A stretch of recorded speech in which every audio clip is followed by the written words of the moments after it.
ইলম অর্জনের শর্ত। এবার শর্তগুলো প্রথমে একসাথে শুনি, এরপর আস্তে আস্তে শুনি। এক নাম্বার আগ্রহ। ইলম অর্জনের এক নাম্বার শর্ত কি রে? আগ্রহ। আগ্রহ এক নাম্বার শর্ত। দুই, আল্লাহর কাছে সাহায্য চাওয়া। আল্লাহর কাছে সাহায্য চাওয়া। তিন নাম্বার অক্ষম না হওয়া। এটা সুন্দর বাংলা লিখি, হাল ছেড়ে না দেওয়া। হাল ছেড়ে না দেওয়া। এক নাম্বার আগ্রহ, দুই নাম্বার আল্লাহর কাছে সাহায্য চাওয়া, তিন হাল ছেড়ে না দেওয়া। চার নাম্বার ধৈর্য। চার নাম্বার ধৈর্য। পাঁচ নম্বর বিনয়। পাঁচ নাম্বার বিনয়। ছয় নাম্বার এলেম চর্চা। ছয় নাম্বার এলেম চর্চা। সাত নম্বর যথেষ্ট শিখে ফেলেছি এই ধোকায় না পড়া। আমার অনেক কিছু হয়ে গেছে, এই ধোকায় না পড়া। সাত। আট নাম্বার উস্তাদের কাছ থেকে এলেম নেওয়া। আট নাম্বার উস্তাদের কাছ থেকে এলেম নেওয়া। কি বললাম রে? আট নাম্বার উস্তাদের কাছ থেকে এলেম নেওয়া। নয় নাম্বার ইনহিমাক, একাগ্রতা। ইনহিমাক, একাগ্রতা। কয়টা বললাম রে? নয়টা। ইবনে মাজার 3056 নম্বর হাদিস।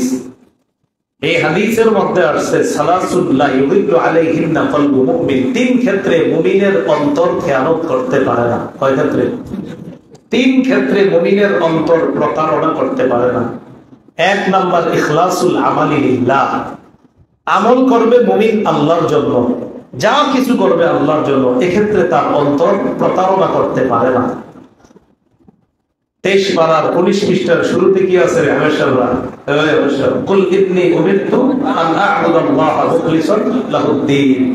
নবী আপনি বলেন আমি আদিষ্ট হয়েছি আল্লাহর ইবাদত করার জন্য, মুখলিসান লাহুদ্দীন, দ্বীনকে তার জন্য খাঁটি করে আমি ইবাদত করব। সূরা বাইনাতে আছে ওয়ামা উমিরু ইল্লা লিয়াবুদুল্লাহ মুখলিসিনা লাহুদ্দীন হুনাফা। তাদেরকে আদেশ করা হয়েছে তারা আল্লাহর জন্য আনুগত্যকে খাঁটি করে একনিষ্ঠভাবে আল্লাহর ইবাদত করবে। ওয়াকিমুস সালাত, নামাজ কায়েম করবে, এটাও খাঁটি আনুগত্য, একদম খাঁটি ভাবে নামাজ পড়বে। ওয়ায়ুতুজ যাকাত, ইখলাসের সাথে যাকাত দিবে। ওয়াযালিকা দীনুল কাইয়্যিমা, এটাই সঠিক ধর্ম। ওয়াযালিকা দীনুল কাইয়্যিমা। এর নাউর ছাত্ররা যালিকা মুবতাদা, দীনুল কাইয়্যিমা কি হলো? তার কি দিন মুজাফ, আল কাইয়্যিমা মুজাফ ইলাইহি। আল কাইয়্যিমা তো দেখতে মুজাফ ইলাইহি মনে হয় না, মানে দেখতে মুজাফ ইলাইহি মনে হলো, কিন্তু এটারে মুজাফ ইলাইহির যোগ্যতায় মনে হচ্ছে না। ওয়াযালিকা, এটা দীনুল কাইয়্যিমা, এটাই সঠিক ধর্ম। কাইয়্যিমা সিফাত মনে হচ্ছে, এটার মাউসুফটা কি? ওয়াযালিকা দীনুল কাইয়্যিমা, এটাই সঠিক ধর্ম। ওয়াযালিকা দীনুল মিল্লাতিল কাইয়্যিমা। যালিকা মুবতাদা, দিন মুজাফ, আল মিল্লাতি মাউসুফ, আল কাইয়্যিমা সিফাত। মাউসুফ সিফাত মিলে মুজাফ ইলাইহি, মুজাফ মুজাফ ইলাইহি মিলে খবর, মুবতাদা খবর মিলে, বাস জুমলা ইসমিয়া। এখন কথা হলো আপনার এই যালিকা দীনুল কাইয়্যিমা, এই জানলাই নেই, আমার জানলাই পড়াই মন ধরে না, না মন চাইলেই তো হবে না। আপনার আবার হাদিসের চাইতে বেশি মন চায় কোরআন তরজমা, জালালাইন, এগুলো বেশি মন চায়। এইদিকে আমার নেশাটা মানে বেশি কাজ করে। তো এই জায়গায় যাই হোক, যেটা সঠিক ধর্ম কি? ইখলাসের সাথে ইবাদত করা, ইখলাসের সাথে নামাজ পড়া, ইখলাসের সাথে যাকাত দেওয়া, এটাই সঠিক ধর্ম। তো এই জায়গায় যেটা উদ্দেশ্য আমার, যে মুসলমানের অন্তর, মুমিনের অন্তর তিন ক্ষেত্রে প্রতারণা করতে পারে না। এর মধ্যে এক নম্বর ইখলাসুল আমালি লিল্লাহ, আল্লাহর জন্য ইখলাসের সাথে আমল করা। দুই নম্বর নসিহাতুল উলাতিল মুসলিমিন, মুসলমান শাসকদেরকে উপদেশ দেওয়ার ক্ষেত্রে মুমিনের অন্তর প্রতারণা করতে পারে না। মুসলমান শাসক ভুল করলে উলামায়ে হযরতের দায়িত্ব কর্তব্য এটা ধরিয়ে দেওয়া, এটা বলা। তিন নম্বর ওয়ালজুমু জামাআতিহিম, হক জামাতের সাথে লেগে থাকার ক্ষেত্রে মুমিনের অন্তর প্রতারণা করতে পারে না। হক জামাত কোনটা? সহজ হিসাব, হক্কানি আলেমরা, যুগের হক্কানি ওলামায়ে কেরাম যাকে হকদল বলবে এটাই হকদল। যুগের হক্কানি রব্বানি ওলামায়ে কেরাম যেটাকে হকদল বলবে সেটাই হকদল, বাস এটাই। এই জন্য হক দলের সাথে লেগে থাকার ক্ষেত্রে তাদের অন্তর প্রতারণা করতে পারে না। তো এই জায়গায় আমাদের মূল উদ্দেশ্য প্রথমটা ইখলাসুল আমাল লিল্লাহ। তাহলে ইলম অর্জনের পূর্বে চার কথা, দুই নম্বর গেল তিন, আল্লাহর কাছ থেকে পাওয়ার আশা। আল্লাহর কাছ থেকে পাওয়ার আশা কিভাবে? এটাই ওই যে ইবনে মাজাহ 223 নম্বর হাদিস, যেটা আংশিক শোনাইছিলাম, এটা সেই হাদিস। ওই যে যিনি মদিনা থেকে আসছে দামেস্কে একটা হাদিস যাচাই করার জন্য, এটা সেই হাদিস। মান সালাকা তারিকান ইয়ালতামিসু ফীহি ইলমা, কোথাও আছে ইয়াতলুবু ফীহি ইলমা, সাখারাল্লাহু লাহু বিহি তারিকান ইলাল জান্নাহ। ইলম অর্জনের জন্য কেউ রাস্তা অবলম্বন করলো, আল্লাহ তাকে জান্নাতে যাওয়ার রাস্তা সহজ করলেন। তো আমি ইলম অর্জনের জন্য রাস্তায় আসছি কেন? আল্লাহর কাছ থেকে পাবো, আল্লাহ দিবে। জান্নাতে যাওয়ার রাস্তা আল্লাহ সহজ করবে। 4 নম্বর কি? মানুষকে দেখাবো না। তিরমিজির বর্ণনা 2382 নম্বর হাদিস। তিরমিজির বর্ণনা 2382। বাবু রিয়া ওয়াস সুমআহ, লোক দেখানো এবং মানুষকে শোনানো, এই শিরোনামে ইমাম তিরমিজি হাদিস আনছেন। তো এই হাদিসের মধ্যে আছে আবু হুরায়রা রাদিয়াল্লাহু তাআলা আনহুর বর্ণনা, লম্বা হাদিস, কত বড় হাদিস। 3 জন ব্যক্তির মাধ্যমে জাহান্নামের আগুন প্রজ্বলিত করা হবে। এর মধ্যে একজন আলেম। হাদিসে আসছে কারি, কারি মানে ওই যুগে আলেম। কারি তৈয়ব সাহেব রহমাতুল্লাহ আলাইহি, মানে কি জানি সব এখানে মানে উনি অনেক বড় আলেম। তো কারি সাহেব বা আলেমকে আল্লাহ ডাকবে, তাইকে বলবেন আলাম উআল্লিমকা মা আনজালতু আলা রাসূলি, আমার নবীর উপর আমি যা নাযিল করেছি আমি কি তোমাকে শিক্ষা দেই নাই? তো তিনি বলবে হ্যাঁ দিয়েছেন। ফামাযা আমিলতা ফিমা উল্লিমতা, তোমাকে যা শেখানো হয়েছে কি আমল করছো? তো বলবে আকুমু বিহি আনা আল-লাইল ওয়া আনা আন-নাহার, দিনে রাতে ইবাদত করছি, দিনের বেলা মাদ্রাসায় পড়াইছি, দিনের বেলা নামাজ পড়ছি, দিনের বেলা কোরআন সুন্নাহ আমি প্রচার করছি ছাত্রদের সামনে, রাতের বেলা ওয়াজ নসিহত করছি, বয়ান করছি, আর রাতের বেলা ইবাদত বন্দেগী করছি। আল্লাহ কয় সব ঠিক আছে, তুমি যে সব করছো আমি তো জানি, কেন করছো? তখন বলবে আপনাকে খুশি করার জন্য। আল্লাহ বলবে না, লিউকাল ফুলানুন কারিকুন, তুমি এই কারণে করেছো, মানুষ বলবে অমুকের সন্তান অমুকে অনেক বড় আলেম, মুফতি, মুহাদ্দিস, শাইখুল হাদিস, আল্লামা, মুফাসসির, তাই তুমি এটা করছো। ফাসুহিবা বিহি আলা ওয়াজহিহি ফিন-নার, তার মাথাটা নিচে পা উপরের দিকে দিয়ে হেঁচড়াইতে হেঁচড়াইতে ধাক্কাইতে ধাক্কাইতে জাহান্নামে নিক্ষেপ করা। এই জন্য মানুষকে দেখানোর নিয়োগ করা যাবে না। ইবনে মাসউদ রাদিয়াল্লাহু তাআলা আনহুর একটা বক্তব্য মনে রাখতে হবে। আল-আদাবুল মুফরাদে ইমাম বুখারী রাহিমাহুল্লাহ বক্তব্যটা আনছেন, আর এটার আপডেট ভার্সন নাসিরউদ্দিন আলবানী রাহমাতুল্লাহ আলাইহি করেছেন সহিহুল আদাবুল মুফরাদ, সেখানে 605 নম্বর বর্ণনা। আব্দুল্লাহ ইবনে মাসউদ রাদিয়াল্লাহু তাআলা আনহু বলেন, ইন্নাকুম ফি জামান, তোমরা এমন একটা জামানায় আছো, কাসীরুল ফুকাহাউহু, যেই জামানায় আলেম বেশি। কি বেশি? ইবনে মাসউদের জামানায় আলেম বেশি। খুব মন দিয়ে শুনুন। কলিলুন খুতাবাউহু, বক্তা কম। ওই যুগে আলেম বেশি, বক্তা কম। এরপরে বলতেছে কলিলুন সুআলুহু, প্রার্থনাকারী ছিল কম। কাসীরুন মুতু, দাতা ছিল বেশি, চাইতো কম, দিত বেশি। আল আমালু ফীহি কাঈদুন লিল হাওয়া, ইবনে মাসউদ বলেন আমাদের জামানায় আমল নফসকে চালায়, আমল নফসকে পরিচালনা করে। ওয়াসায়াতি মিন বাদিকুম জামান, তোমাদের পরে এমন একটা সময় আসবে যেই সময় এমন একটা অবস্থা হবে, কলিলুল ফুকাহাউহু, আলেম হবে কম, কাসীরুল খুতাবাউহু, বক্তা হবে বেশি। এই জামানাটা কবে আসবে? এসে বলতেছে, ঠিক না? এই জন্য যারা মাঠে ময়দানে কম যায় আর ভালো আছে, নিরাপদ আছে। আপনারা এলেমের খেদমত করেন, আমি তো ওনার জন্য দোয়া করি, আসলে দোয়া করি, অনেকের বলিও। ওনারে আমি মাঝে মাঝে অনেক ছাত্র আছে যারা আমাদের 2-3 বছর আগে দাওয়া করছে, সাইফুল হক, আব্বাস, ওদের সাথে বলি সোহরাব সাহেবকে বলবেন বেশি আরো খেদমত করতে, শুধু এলেমের খেদমত। এলেমের খেদমত করার মানুষ অনেক কম এখন, সত্যি আমিও তো করি না, আল্লাহর কসম কম। ইবনে মাসউদের বক্তব্য, যেমন জামানা আসবে আলেম কমে যাবে, বক্তা বেড়ে যাবে। সত্যি কথা, আলেম কমে যাবে, বক্তা বেড়ে যাবে। আমি তো দেখ চলার মধ্যে সবাই চায় আমি বক্তা হবো, পকেট ভারী হয়, টাকা পয়সা আসে, তো ভালো হয়েছে, ফাটাফাটি জিনিস। পড়াশোনা যেমনই হোক, করি আর না করি, বাস কণ্ঠস্বর সুন্দর হয়ে গেল কাজ। এটা তো জাতিকে ধোকা দেওয়া, এটা জাতিকে কি দেওয়া? ধোকা দেওয়া। আল্লাহ হেফাজত করে।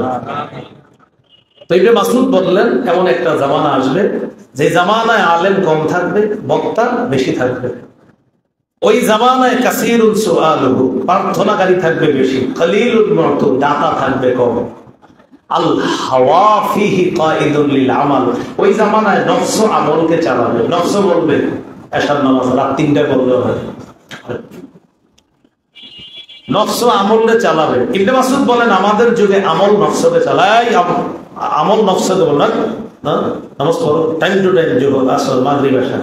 এমন জামানা হবে যে জামানা নফস আমলকে চালাবে। কেল্লায় ঘুরতে যাবে ছাত্র ভাইরা, যাওয়ার পর সেখানে আপনার মাগরিবের আজান হয়ে যাবে, তো চিন্তা করবে এখন যদি মসজিদে ঢুকি হুজুরের কাছে ধরা খাবো, এই নিয়তে জামাতটা তরক করে ফেললাম, এটা ঠিক হলো না। হুজুরের কাছে ধরা খাইলাম সমস্যা নেই, একটা বাড়ি খাইলাম দুইটা, যেন জামাত তরক করা এটা তো ঠিক হলো না। এই কারণে আল্লাহ আমাদেরকে হেফাজত করেন।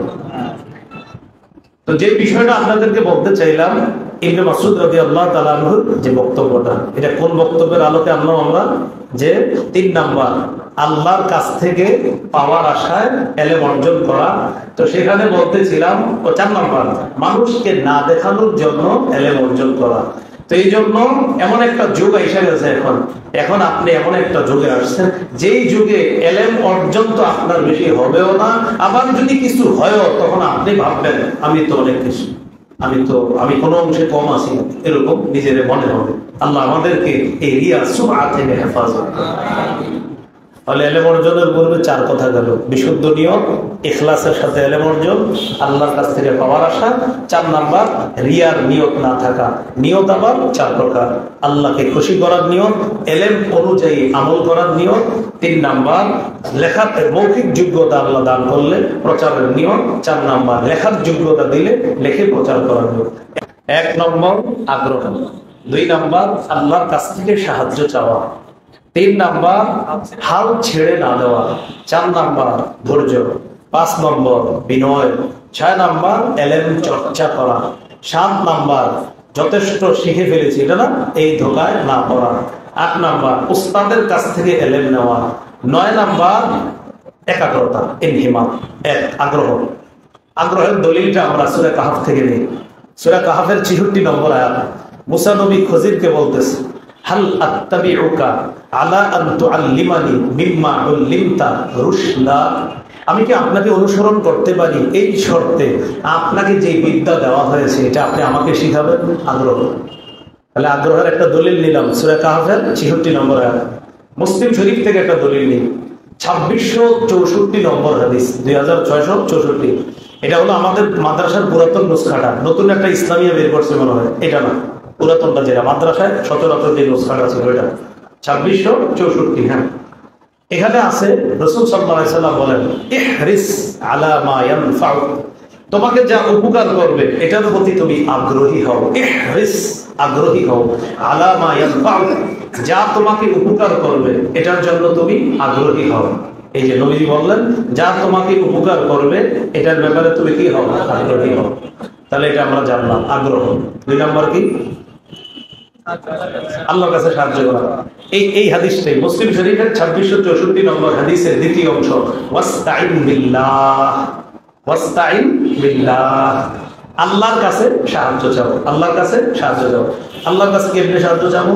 সূরা তাহার 114 নম্বর আয়াতে, রব্বি জিদনি ইলমা, রব্বি জিদনি ইলমা, রব জিদনি বাড়ায়া দেন, ইলমা আমার ইলম, রব বাড়ায়া দেন আমার ইলম। ওই যে সূরা তাহার 114 নম্বর আয়াত, এই আয়াত দিয়ে দোয়া করা। এগুলো 2 নম্বর। 3 নম্বর কি, হাল ছেড়ে না দেওয়া, হাল ছেড়ে না দেওয়া। এটা মুসলিম শরীফের 2664 নম্বর হাদিসের 3 নম্বর অংশ, ওয়ালা তাজাস, অক্ষম হও না, হাল ছেড়ে দিও না। মুমিন কোন কাজ শুরু করার পর আল্লাহর উপর ভরসা করবে, সাহায্য চাবে, কিন্তু হাল ছেড়ে দেওয়া যাবে না। তাহলে 2664 নম্বর হাদিস থেকে আগ্রহ পাইলাম, আল্লাহর কাছে সাহায্য পাইলাম, হাল ছেড়ে না দেওয়া এটার দলিল পেলাম। 4 নম্বর সবর, ধৈর্য। ধৈর্যের দলিলটা সূরা কাহাফের 67, 68, 69 নম্বর আয়াত থেকে নিন।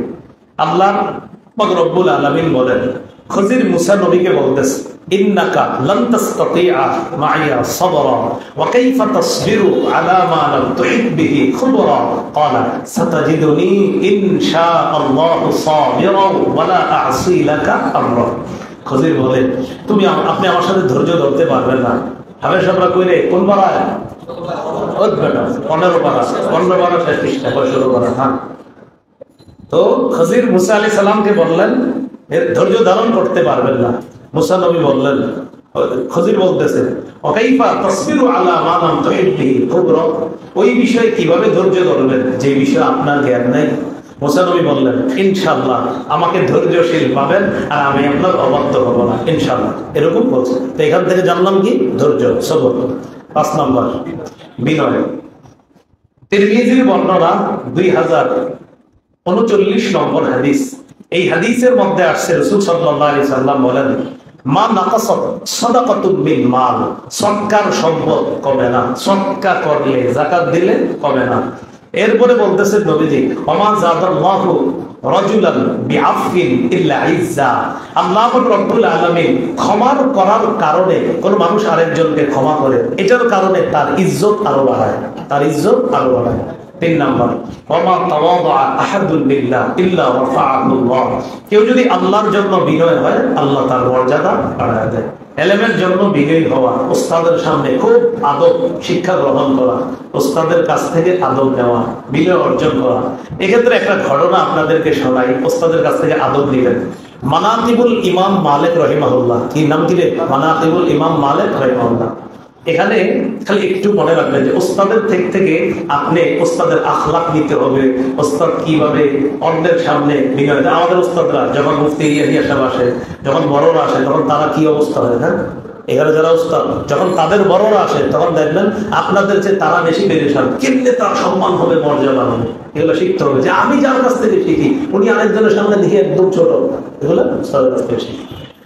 তো ইমাম মালিক রাহমাতুল্লাহ আলাইহির একজন ছাত্র নাম ইয়াহইয়া ইবনে ইয়াহইয়া, বাপের নাম ইয়াহইয়া, ছেলের নাম ইয়াহইয়া। ওখানে আছে সুম্মা ইন্না ইয়াহইয়া ইবনে ইয়াহইয়া আত-তামিমি, ইয়াহইয়া ইবনে ইয়াহইয়া আত-তামিমি তিনি খারাজা, তিনি গিয়েছেন ইলা মালিক ইবনে আনাস, মালিক ইবনে আনাস রাহিমাহুল্লাহর কাছে তিনি গিয়েছেন। আকামা ইনদাহু সানাতান, 1 বছর ছিলেন তার কাছে। কয় বছর? 1 বছর। এলেম অর্জন করতে গেছে 1 বছর ছিলেন। তো 1 বছর থাকার পর তাকে অন্যরা বললেন, আচ্ছা হযরত আপনার কাছে একটু জানতে চাই, সেটা কি? কাদ ফারাদতা মিন সামাইকা, আপনি মুয়াত্তা মালিক তো শুনে ফেলছেন অনেক আগে। ইমাম মালিকের কাছ থেকে যে মুয়াত্তা মালিক, অর্থাৎ যে কিতাবটা মুয়াত্তা মালিক, এটা কিন্তু মুয়াত্তা মালিক হিসেবে বলে। তো এই যে মুয়াত্তা মালিকের যত হাদিস সব তো আপনি শিখে ফেলেছেন, জেনে ফেলেছেন।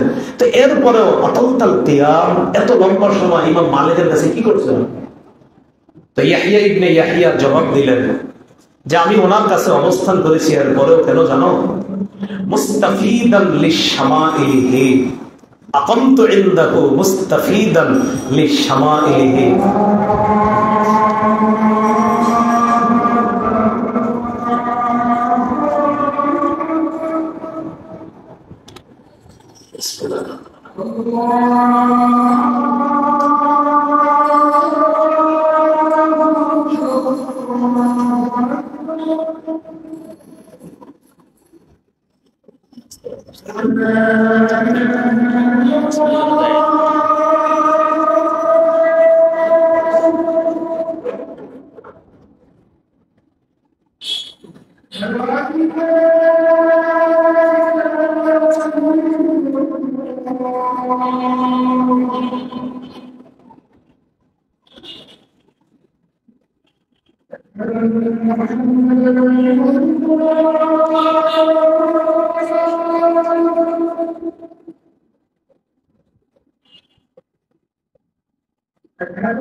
জবাব দাও।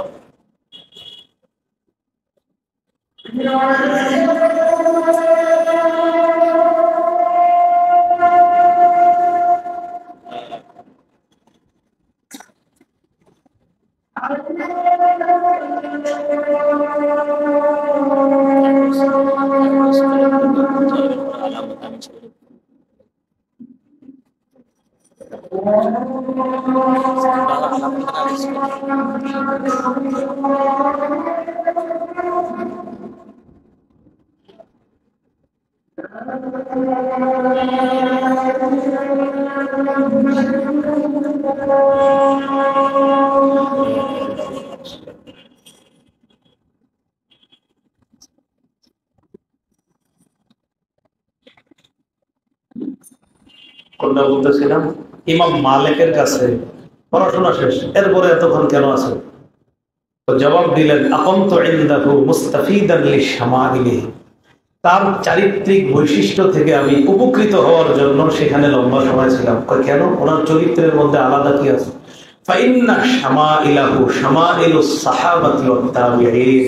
কারণ তার আখলাকের মধ্যে সাহাবা তাবেঈদের আখলাক পাওয়া যায়। কারণ তিনি সাহাবায়ে কেরাম তাবেঈদের কাছাকাছি যুগের হওয়ার কারণে, ওই যুগের হওয়ার কারণে তার মধ্যে তাদের সিফাত, তাদের আদব, তাদের আখলাক পাওয়া যায়। তাই তার কাছ থেকে কিতাব অর্জন করার পরেও আমি লম্বা সময় ছিলাম শুধু তার আখলাক আমার ভিতরে আনার জন্য।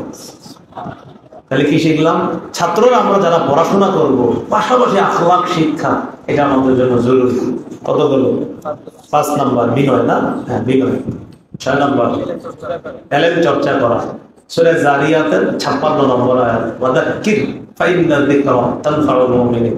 এটার সরল অনুবাদ হলো জানা বিষয় বারবার আলোচনা করে, জানা বিষয় বারবার জানা, জানা বিষয় বারবার মুযাকারা করা, বারবার আলোচনা করা। ফাইন্না যিকরা তানফাউল মুমিনিন, এই বারবার আলোচনা মুমিনদের উপকার করে, মুমিনদের ফায়দা হয়।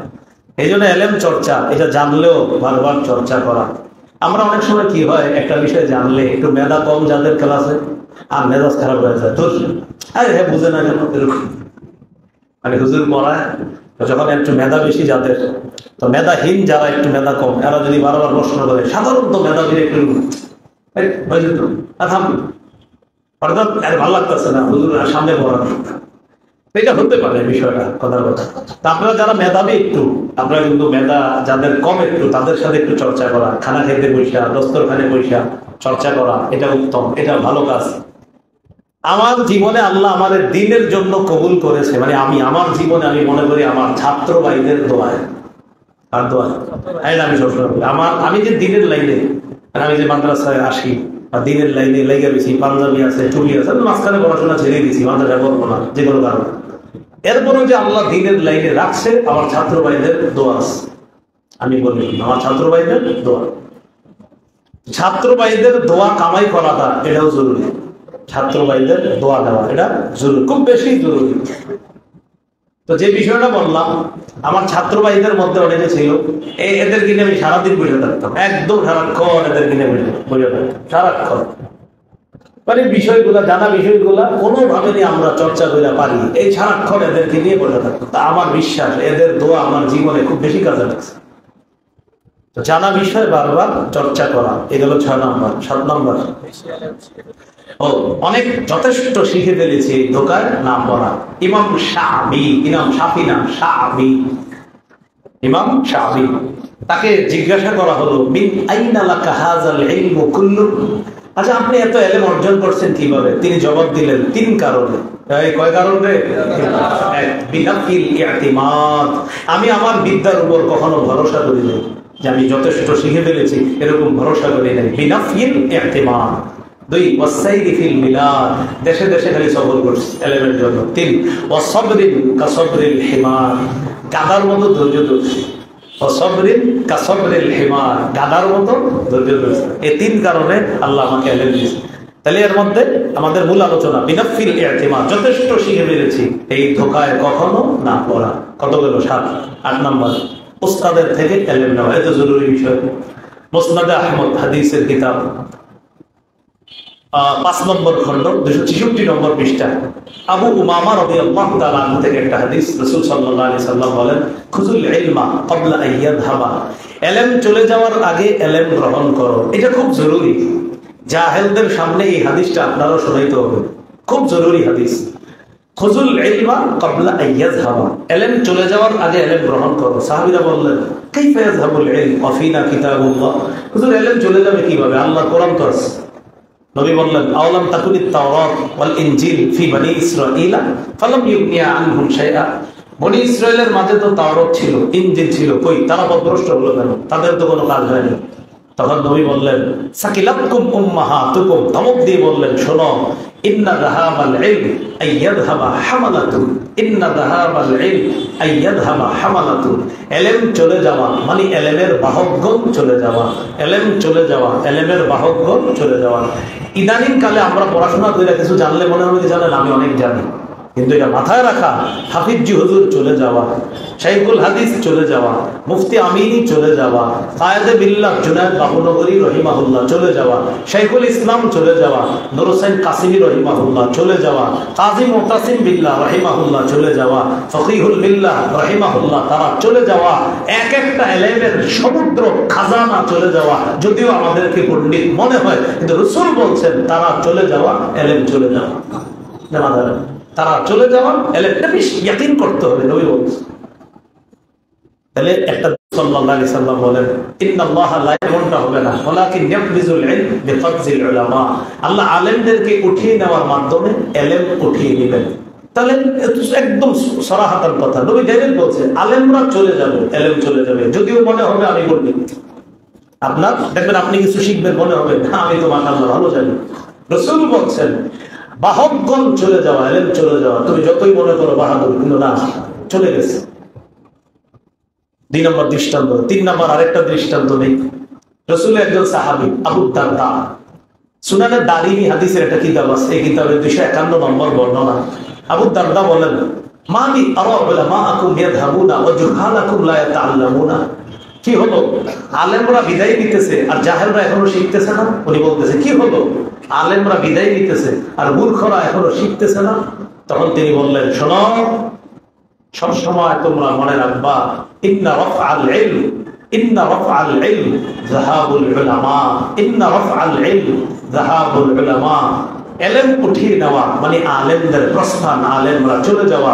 তাআল্লামুল ইলমা ক্বাবলা আন ইউরফাআল ইলম, তবে ইলম গ্রহণ করো ইলম উঠিয়ে নেওয়ার আগে। যদি আমি প্রশ্ন করি ইলম আল্লাহ উঠিয়ে নিবে মানে কি ইলমটাই উঠিয়ে নিবে? কাদেরকে উঠিয়ে নিবে? আলেমদের বাহককে। এজন্য ভাই ছাত্র ভাইরা, এখন আমরা যারা আছি বাস যারা উস্তাদ পৃথিবীতে বেঁচে আছে তাদের কাছ থেকে ইলম নেওয়া, এই যে মাথায় রাখা। তো এই কথাটা মাথায়, 1 নম্বর দৃষ্টান্ত দিলাম। 3 নম্বর আরেকটা দৃষ্টান্ত ইমাম আবু হানিফা। এই দৃষ্টান্তটা না দিলে আমার সব মিলবে না। ইমাম আবু হানিফা রাহমাতুল্লাহ আলাইহি একজন আয়েশা বলতেছে হুজুর ফি মসজিদি কাজা হালকা, অমুক মসজিদে একটা মজলিস হইতেছে। কি মজলিস? ইয়াতানাযারুনা ফিল ফিকহি, তারা ফিকহ চর্চা করতেছে। ইমাম আবু হানিফা বললেন আল্লাহুম রাসূল, তাদের উস্তাদ আছে? হয় না, উস্তাদ নাই। ইমাম আবু হানিফা বললেন লা ইয়াফকাহুনা আবাদা, কোনদিনও ফিকহ শিখতে পারবে না। তার উস্তাদ আছে? হয় না, লা ইয়াফকাহুনা আবাদা, এরা কখনো ফিকহ শিখতে পারবে না। এজন্য উস্তাদের কাছ থেকে ইলম নেওয়া, উস্তাদের কাছ থেকে যাচাই করা। ফতুয়া বিভাগে ফতুয়া লেখার পরেও মুশরিফের কাছ থেকে আবার যাচাই করে কেন? এটাও কিন্তু আপনার আমাদের সালাফদের সুন্নাহ, এই যে যাচাই করা। তাহলে ইমাম আবু হানিফার একটা ঘটনা শুনেন। তাবাকাতুল মুহাদ্দিসিন বিআসবাহান, একটা কিতাব আছে তাবাকাতুল মুহাদ্দিসিন বিআসবাহান। এই কিতাবের মধ্যে ইমাম আবু হানিফার একটা ঘটনা আছে। ইমাম আবু হানিফার উস্তাদ হাম্মাদ ইবনু সুলাইমান। তো এই হাম্মাদ রাহিমাহুল্লাহর ছাত্র হলেন ইমাম আবু হানিফা। তো ইমাম আবু হানিফার উস্তাদের নাম হাম্মাদ, হাম্মাদের মেয়ের নাম আতিকা। কি নাম রে? আতিকা।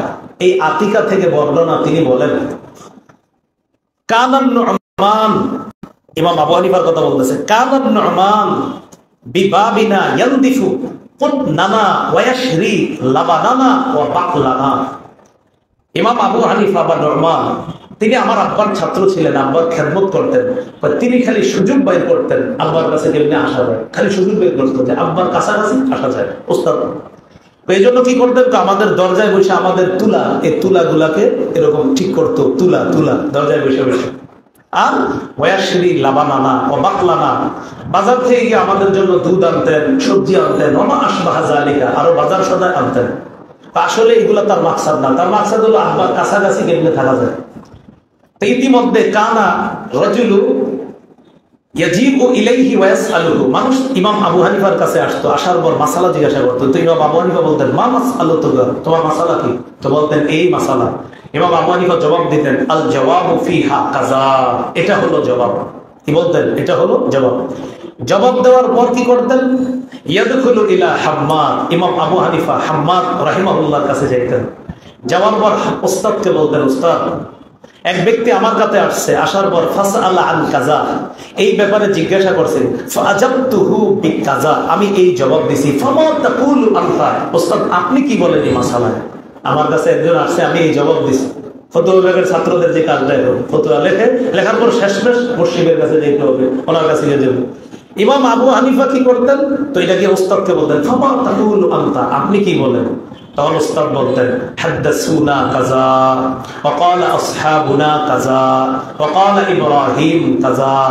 আমাদের উস্তাদ তুমি যে মাসালা দিছো এই ব্যাপারে এই হাদিস বলছে, আমাদের মাশায়েখগণ এই বর্ণনা বলছে, ইব্রাহিম নাখঈ এই মাসালা বলছে। এরপরে ইমাম আবু হানিফা বলতেন, আলবিহি আনকা, হযরত তাহলে কি আমি আপনার নাম দিয়ে আমি মাসালাটা বলবো? তো বলতেন, হ্যাঁ বলতে পারো। তখন ইমাম আবু হানিফা বের হয়ে বলতেন, আমি যা বলেছি এবার শোনো। ক্বালা হাম্মাদুন কাযা, আমার উস্তাদ হাম্মাদও এমনটি বলেছে। তাহলে উস্তাদের কাছে যে খালি থাকবেন, এই যে আপনারা অনেকে খেদমত করেন, খেদমতের সময়ও মাঝে মাঝে কিছু যে জায়গা করবেন, জিজ্ঞাসা করবেন, উস্তাদের তবিয়ত বুঝবেন, ওই মুহূর্তে বলবেন, হুজুর এটা বুঝি না। চান্স নিতে হবে। এই যে ইমাম আবু হানিফা শিখিয়ে দিচ্ছে যে উস্তাদের কাছ থেকে কিভাবে চান্স নেওয়া যায়, কিভাবে উস্তাদের কাছ থেকে বেশি বেশি ইস্তেফাদা করা যায়, এলেম অর্জন করা যায়। আমার কাছে আট গেল উস্তাদের থেকে বেশি বেশি এলেম অর্জন। আরেকটা কথা মাথায় রাখা, একটু আমার সাথে বলি, উস্তাদের থেকে এত বেশি পরিমাণ উপকৃত হওয়া যেন আমি তার মতোই হয়ে যাই।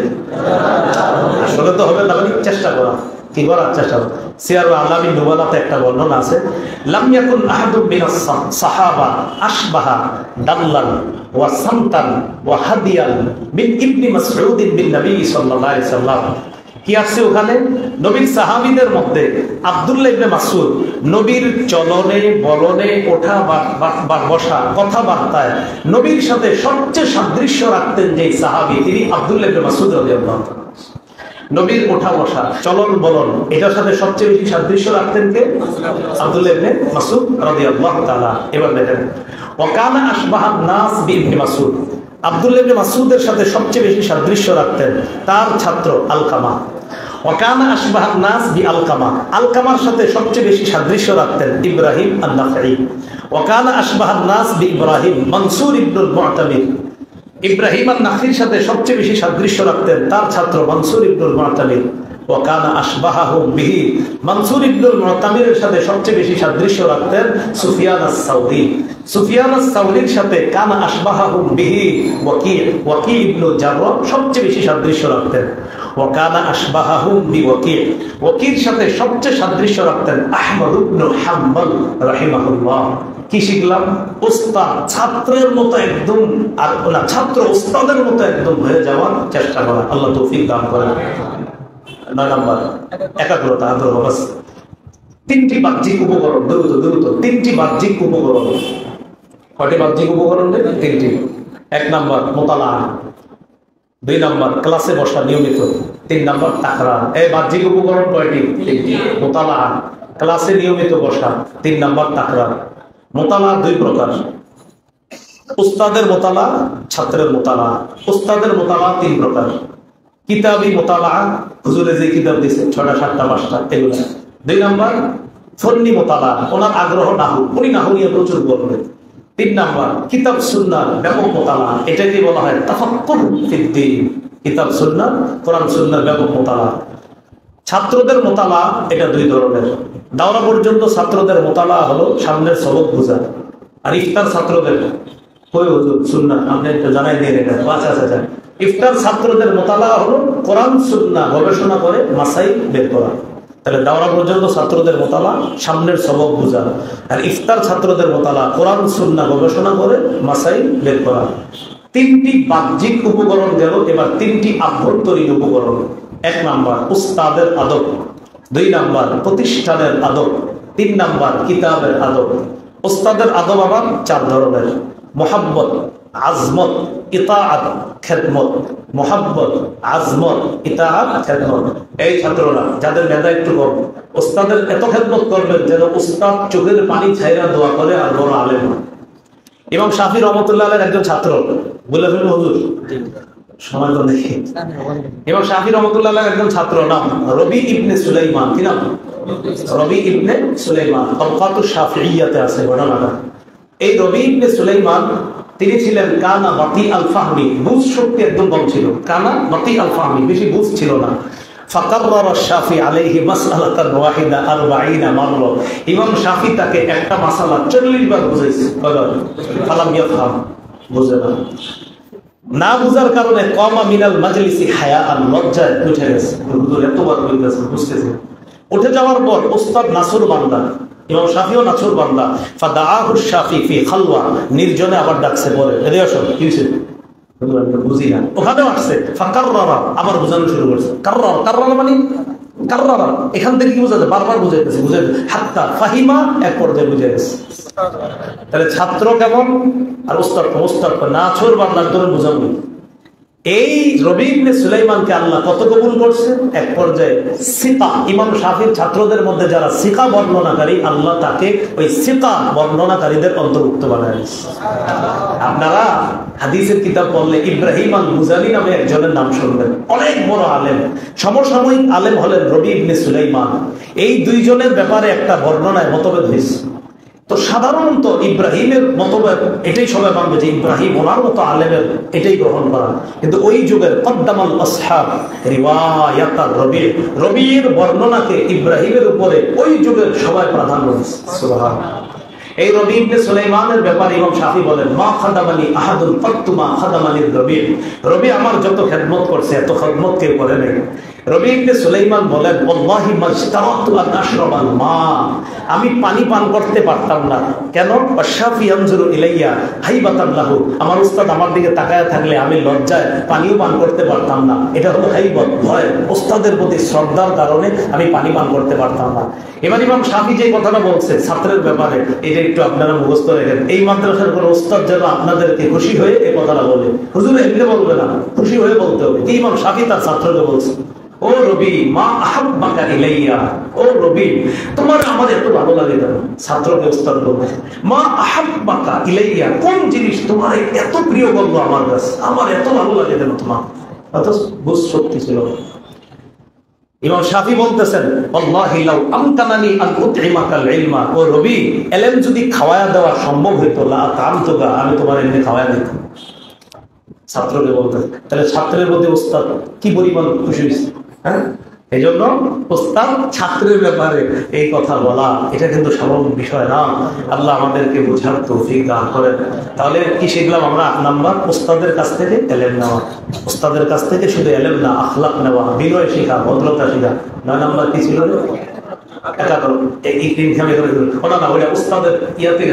বাহ্যিক উপকরণ। 1 নাম্বার বাহ্যিক উপকরণ ছিল। 1 নাম্বার উস্তাদের আদব, 2 নাম্বার প্রতিষ্ঠানের আদব, 3 নাম্বার কিতাবের আদব। উস্তাদের আদব বলছিলাম 4 প্রকার, মুহাব্বত, আজমত, ইতাআত, খেদমত। এই 4টায় আপনাকে অনেক আগে বেরিয়ে দিবে।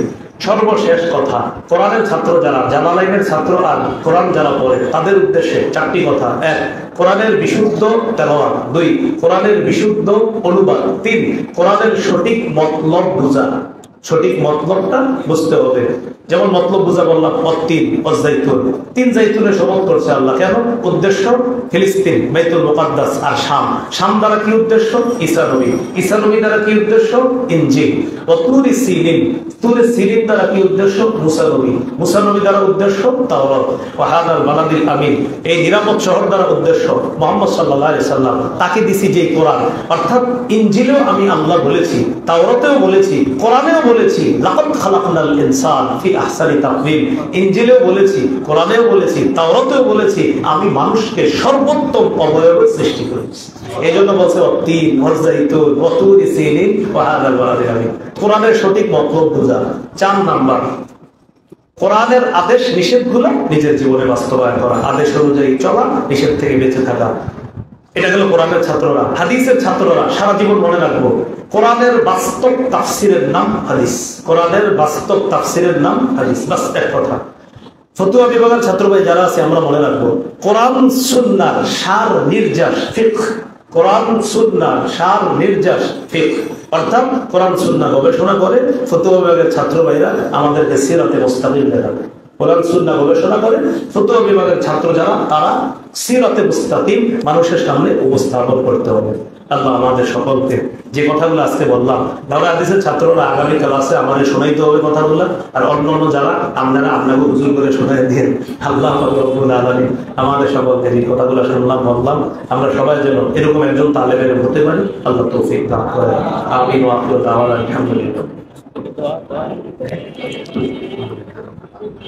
والعاقبة للمتقين والصلاة والسلام على سيدنا محمد। আল্লাহ ছাত্রদেরকে আপনি কবুল করেন। আল্লাহ আল্লাহ সবাইকে আপনি কবুল করেন। আল্লাহ আমাদেরকে দ্বীনের বুঝ দান করেন। আল্লাহ আমাদের সকলকে দ্বীনের বুঝ দান করেন। আল্লাহ সকলের ফাহাম ইফহাম বাড়ায়া দেন। আল্লাহ সকলের মেধা বাড়ায়া দেন। আল্লাহ সব ছাত্ররা যেন এক নেক হয়ে থাকতে পারে তৌফিক দান করেন। আল্লাহ সবাই যেন হিমাকের সাথে ধৈর্যের সাথে এলেম অর্জন করতে পারে তৌফিক দান করেন। ওস্তাদ ছাত্র সবাই মিলেমিশে যেন আল্লাহ আল্লাহ মেহনত করে আল্লাহ সারা পৃথিবীর শ্রেষ্ঠ দারুল উলুম দেওবন্দের মতো একটা প্রতিষ্ঠান এই জায়গায় তারা দাঁড় করাতে পারে তৌফিক দান করেন। আল্লাহ দারুল উলুমের মতো একটা প্রতিষ্ঠান আপনি কবুল করেন। আমাদেরকে আপনি মাফ করে দেন। আল্লাহ আমাদেরকে আপনি মাফ করে দেন। আল্লাহ এই যুগে কেন আলকামা হয় না? আল্লাহ এই যুগে ইবনে মাসউদ কেন হচ্ছে না মাওলা? আল্লাহ এই যুগে কেন হাম্মাদ ইবনে সুলাইমান হচ্ছে না? আল্লাহ এই যুগে আবু হানিফা রাহিমাহুল্লাহর মতো কেন তৈরি হচ্ছে না মাওলা? আল্লাহ আমরা তো তাদের মতো হতে পারবো না।